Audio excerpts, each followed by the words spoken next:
Bonjour, bienvenue dans la série sur la cosmologie. Si l'on suit la méthode scientifique consiste pour un phénomène quelconque, à partir d'un ensemble de données expérimentales ou d'observations connues, d'en faire ensuite une modélisation théorique, et puis de confronter ce modèle à des données ou de nouvelles expériences et observations. C'est un peu le principe que nous allons suivre ici pour un phénomène, un système particulier qui est l'univers vu dans son ensemble. Alors, voyons donc ces données. Commençons par une vue d'ensemble de l'univers, ce que nous voyons, ce que nous savons sur l'ensemble.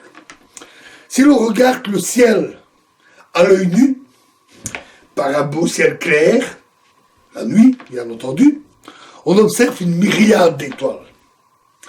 Mais en réalité, à l'œil nu, on ne voit que les plus proches étoiles. On voit aussi les planètes, une partie des planètes, et quelques galaxies, les plus proches. Alors, que signifie proche ? Pour les distances dans l'univers, on a besoin d'une unité qui convient, une unité de mesure, une unité de distance appropriée. Parce que si on veut tout mesurer en kilomètres, ça ne convient pas. C'est un peu comme si vous aviez une route et que vous vouliez la mesurer en millimètres. Ça serait fastidieux, ça donnerait des chiffres monstrueux et qu'on aurait du mal à appréhender. Donc il nous faut une unité qui convienne. Et il y en a une qui convient bien et qui est très utile, et très utilisée. Cette unité, c'est l'année-lumière. Il se fait que la lumière a une vitesse bien précise, toujours la même, elle est constante et identique pour tout observateur. C'est une particularité de la relativité, nous reparlerons de la relativité, et cette vitesse est toujours la même, au moins dans le vide. L'espace est essentiellement vide. La vitesse de la lumière, c'est 300 000 km à chaque seconde. Donc à peu près 1 milliard de km/h. Et on peut prendre comme distance la distance parcourue par la lumière en un an. Alors on imagine bien que ça fait une distance considérable. Ça fait en fait 9467 milliards de kilomètres. C'est déjà un chiffre énorme. Plus de 9000 milliards de kilomètres. Et cette unité est appelée l'année-lumière. Donc attention, l'année-lumière n'est pas une durée, mais une distance. C'est la distance parcourue par la lumière en un an. Pour prendre un exemple, l'étoile la plus proche dans le ciel, on la voit à l'œil nu, c'est Proxima du Centaure. Ce n'est pas la plus brillante c'est Sirius. Bon, bien sûr, il y a le Soleil qui est le plus brillant, mais dans les autres étoiles, à part le Soleil, la plus brillante est Sirius. Une planète comme Vénus est même un peu plus brillante que Sirius. Mais la plus proche est Proxima du Centaure, et elle est située à 4 années-lumière. Donc c'est une unité qui convient bien pour mesurer les distances dans l'espace. Du moins, l'espace lointain. Si on veut parler de la distance de la Lune, on ne calcule pas en années-lumière. La Lune est à environ 380 000 km. Donc on ne va pas mesurer ça en années-lumière. Mais pour les étoiles, les galaxies, etc., c'est une bonne unité. Et à l'œil nu, quand on regarde ce ciel étoilé, on voit les étoiles sur quelques centaines d'années-lumière de distance, pas plus. Au-delà, elles sont trop lointaines pour être vues à l'œil nu, leur lumière est trop faible. Mais, de longue date, depuis Galilée, on a amélioré notre façon d'observer le ciel. Galilée fut le premier à utiliser un télescope, ou plutôt dans son cas une lunette astronomique, et on a développé depuis des télescopes de plus en plus gros, de plus en plus puissants. On peut même les regrouper pour que l'ensemble fonctionne comme un seul grand télescope. Et ainsi, ça permet de voir très loin, c'est-à-dire des objets très très très petits, et des objets extrêmement peu lumineux en collectant la lumière dans des miroirs ou des lentilles énormes. De plus, à l'œil nu, nous pouvons voir que la lumière visible, la lumière de l'arc-en-ciel, du rouge au bleu, plutôt au violet, du rouge au violet. Mais le spectre de la lumière, c'est-à-dire des ondes électromagnétiques, est beaucoup plus vaste. Et on a construit aussi des instruments pour observer ces lumières invisibles, ces ondes électromagnétiques non visibles. Les radiotélescopes, ces grandes antennes paraboliques pour détecter les ondes radio, et également des télescopes infrarouges, ultraviolets, dans les rayons X et les rayons gamma, et plus récemment dans les ondes gravitationnelles.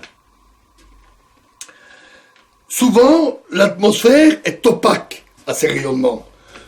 D'un côté, tant mieux, nous sommes protégés des rayons ultraviolets les plus durs, des rayons X et des rayons gamma, qui sont très nocifs.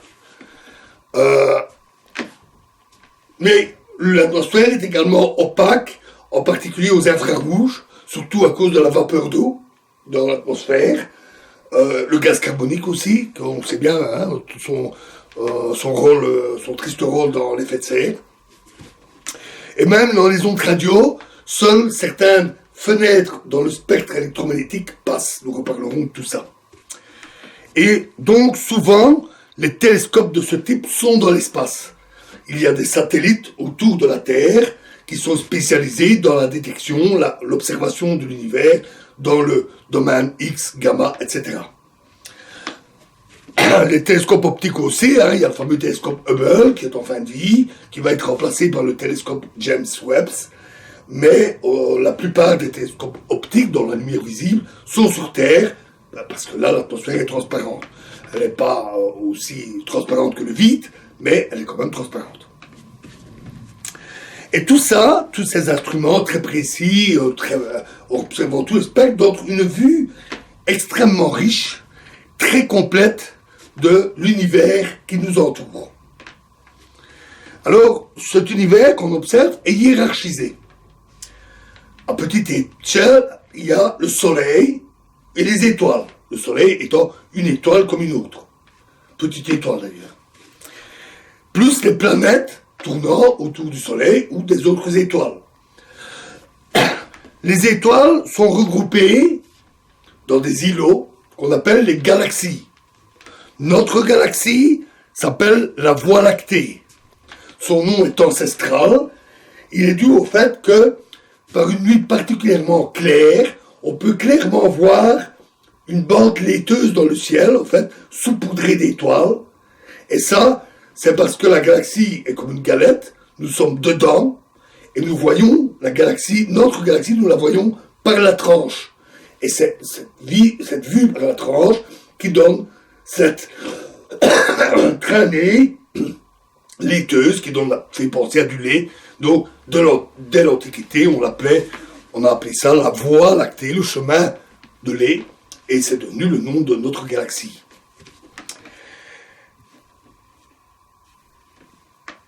Une galaxie, typiquement, les grandes galaxies, comme la nôtre, contiennent typiquement entre 100 et 200 milliards d'étoiles. Parfois un peu moins, parfois un peu plus, mais c'est typique. Notre galaxie, c'est environ 200 milliards d'étoiles. Il y en a qui sont un peu plus grosses. C'est beaucoup, 200 milliards d'étoiles. Il y a plusieurs sortes de galaxies qui se distinguent par leur forme, également par quelques détails comme la quantité de gaz à l'intérieur, etc. Par exemple, il y a les galaxies spirales, qui en fait sont formées de bras, 2 ou 3 bras, qui sont spiralés. Donc la galaxie, vue de dessus, la galaxie se présente comme ça, avec des bras spiraux, qui sont en fait des étoiles, hein, bien sûr. Il y a aussi quelques étoiles ici, mais la plupart des étoiles sont dans ces bras. notre galaxie est une galaxie spirale. Il y a aussi les galaxies elliptiques, qui ont plutôt la forme d'un ballon de rugby, et alors des galaxies irrégulières. Les galaxies irrégulières sont habituellement de petites galaxies, ou alors de grosses galaxies qui sont en train d'entrer en collision. Et dans ce cas-là, avec les perturbations gravitationnelles, les forces de marée, elles sont un peu distordues, ce qui leur donne des formes un peu terrabiscotées. On distingue aussi de toutes petites galaxies, appelées galaxies naines, et également des amas globulaires, c'est-à-dire des petits amas d'étoiles, de quelques milliers ou dizaines de milliers d'étoiles, qui ont une forme en forme de boule. Ils sont organisés en boules qui forment donc un amas globulaire. La Voie lactée, notre galaxie, fait 100 000 années-lumière de long et 20 000 années-lumière de large. Elle a donc la forme plutôt d'une ellipse. Et elle est de quelques milliers d'années-lumière d'épaisseur. C'est donc, comme je le dis, une galette. Et nous sommes presque à l'extrémité d'un bras, quelque part ici. Environ 15, je ne sais plus le chiffre exact, 10 ou 15 000 années-lumière du centre. Il y a quelques petites galaxies naines qui sont satellites de notre Voie lactée, donc des petites galaxies naines qui tournent autour. C'est par exemple les deux petites galaxies appelées nuages de Magellan, petit nuage et grand nuage de Magellan.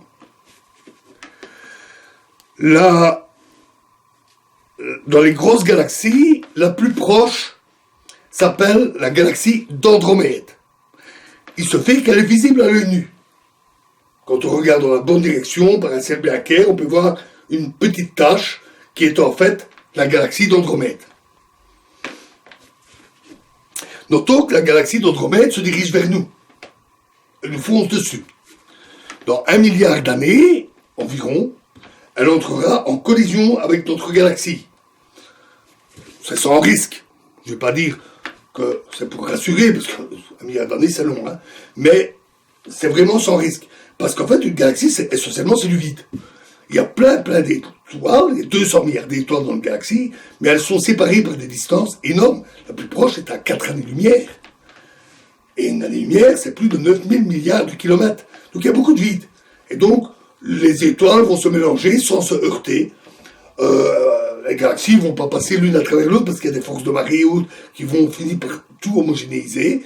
Mais le ciel sera sans doute spectaculaire à cette période, mais sans réel danger. Les galaxies elles-mêmes sont regroupées. Alors on distingue des structures, parfois un peu arbitraires. Il y a ce qu'on appelle les groupes, les amas et les super-amas. Le groupe local, celui qui contient notre galaxie, fait environ 5 millions d'années-lumière de long.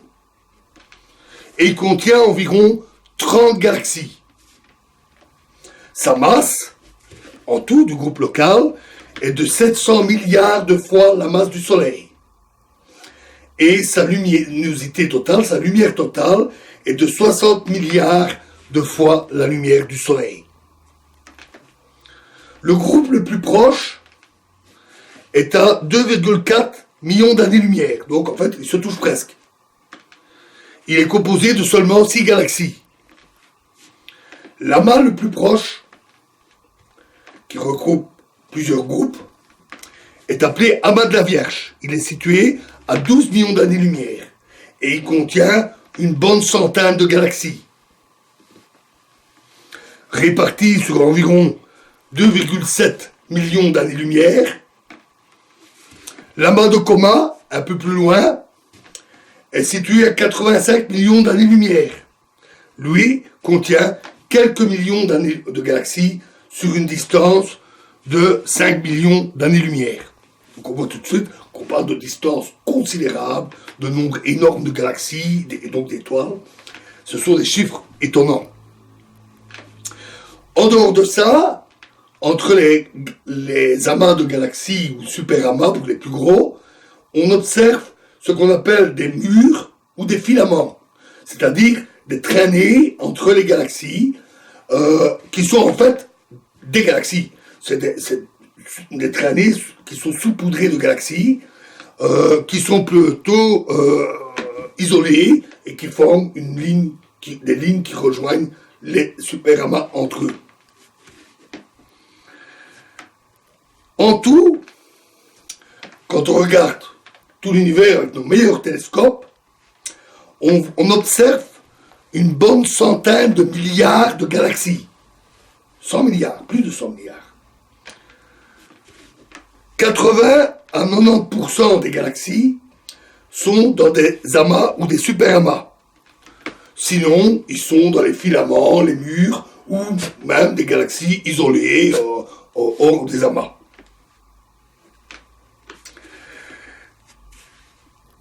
En plus des étoiles qui constituent ces galaxies, on trouve du gaz.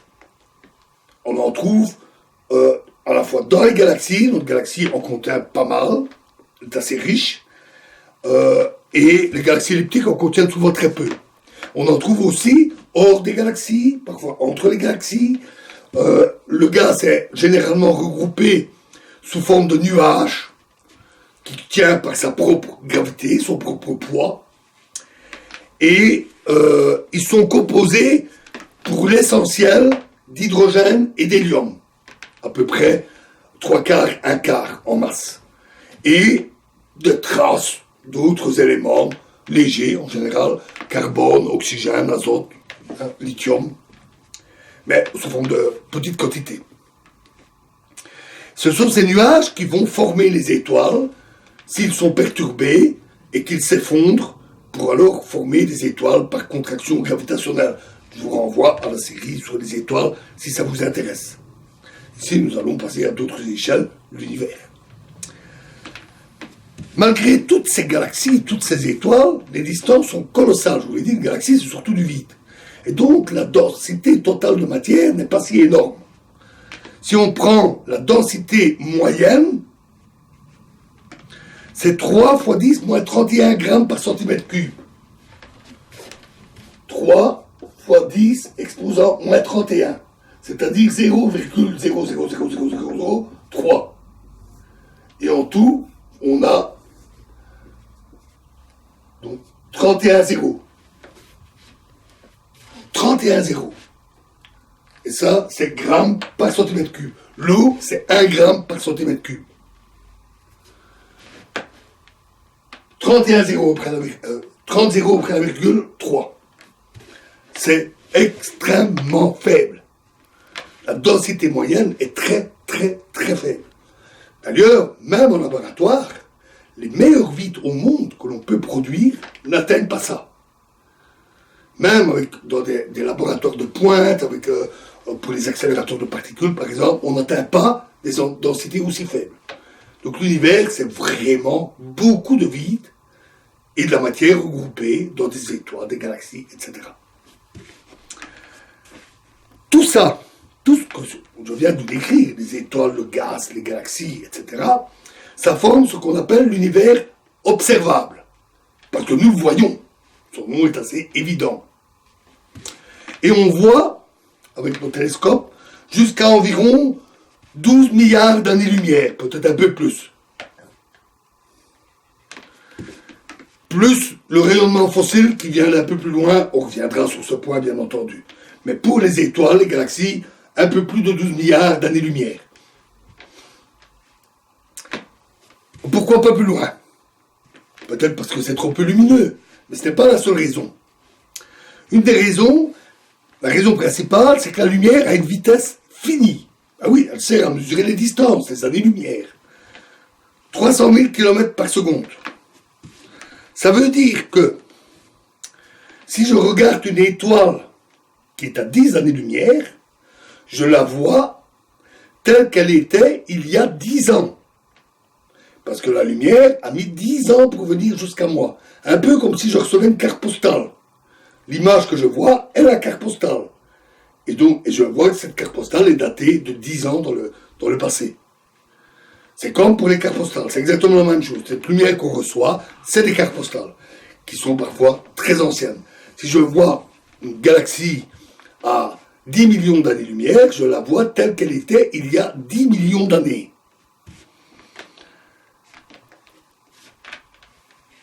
Alors ça, cette vitesse finie qui fait que plus on voit loin et plus on voit dans le passé, parce qu'il faut le temps que la lumière arrive jusqu'à nous, c'est à la fois gênant et pratique. C'est gênant parce que difficile d'avoir une image de l'univers tel qu'il est maintenant, un instantané. Parce que malheureusement, quand on observe 1 milliard d'années-lumière, on voit tel qu'il était il y a 1 milliard d'années, et pas maintenant. Donc ça peut compliquer un peu les choses. Mais par contre, c'est aussi pratique pour voir le passé. Si on veut voir comment les galaxies étaient il y a 1 milliard d'années, il suffit d'observer les galaxies à 1 milliard d'années-lumière. Donc ça peut être très pratique, et en particulier pour observer l'évolution de l'univers et son lointain passé. Supposons que l'univers n'existe pas de tout temps, qu'il ait un âge limite, qu'il soit né il y a N années, grande N années. Évidemment, il n'est pas né il y a 1000 ans. Il y a 1000 ans, la Terre existait déjà. La Terre existe depuis 4 milliards et demi d'années. Donc l'univers est forcément plus vieux que ça. Et on ne peut pas voir plus loin que N années-lumière. Pourquoi ? Parce que, supposons qu'un objet se situe à N plus 1 année-lumière, comme l'univers n'existe, et donc cet objet n'existe que depuis N années, alors la lumière n'a tout simplement pas encore eu le temps de nous parvenir. L'objet est trop loin. Et donc, on ne voit qu'une portion de l'univers. L'univers observable. On peut émettre des hypothèses sur le reste, nous en reparlerons. Et donc, impossible de voir la totalité. Ça a aussi un aspect qui peut être ennuyant. On verra que l'âge de l'univers est de 13,8 milliards d'années. Ça, nous en reparlerons. 13,8 milliards. Et donc, ce qu'on appelle l'horizon cosmologique, c'est-à-dire la distance maximale que l'on peut observer, c'est 13,8 milliards d'années-lumière. En réalité, c'est moins. Parce que ça, nous le verrons aussi, au début de son existence, l'univers était opaque. Et donc la lumière ne saurait pas nous parvenir si elle était mise dans une zone qui est opaque.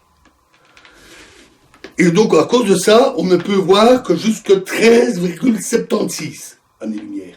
Et en plus, pendant toute une période, les étoiles, les galaxies ne s'étaient pas encore formées.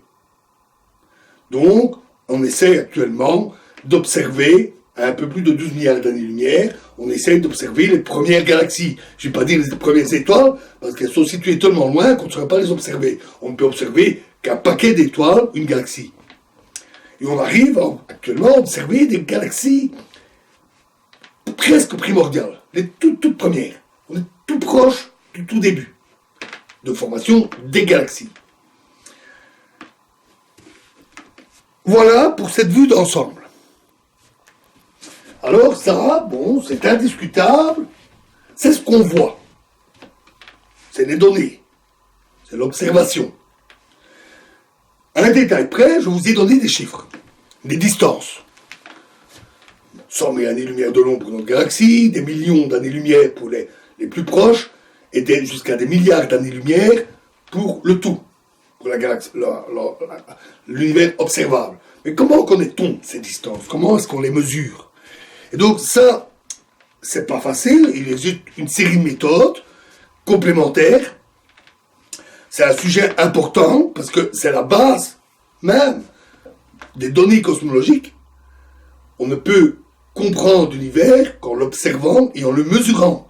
Donc on a besoin de comprendre et de connaître ces méthodes de mesure des distances. Et ça, c'est ce que nous attaquerons dans la prochaine vidéo. Je vous remercie.